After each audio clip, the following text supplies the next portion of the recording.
ইমাম হাসান হুসাইনকে আল্লাহ কত ভালোবাসেন। ইমাম হুসাইন ছোট্ট ছেলে, তিনি কি করলেন, একদিন ছোট্ট বন্ধুদের সাথে খেলতে যাবে, যাওয়ার সময় হঠাৎ করে মায়ের গলা জড়িয়ে ধরল।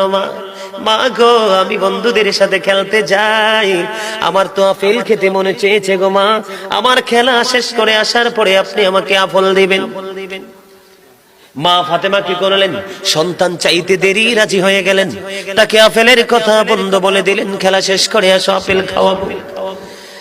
এবার বলে দিলেন, ইমাম হুসাইন খুশি হয়ে চলে গেল।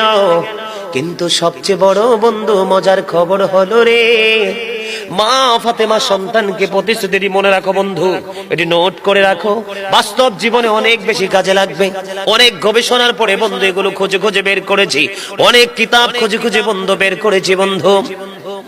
মা ফাতেমা সন্তানকে কিন্তু প্রতিশ্রুতি দিয়ে দিয়েছে দিবে, কিন্তু ইমাম হুসাইন চলে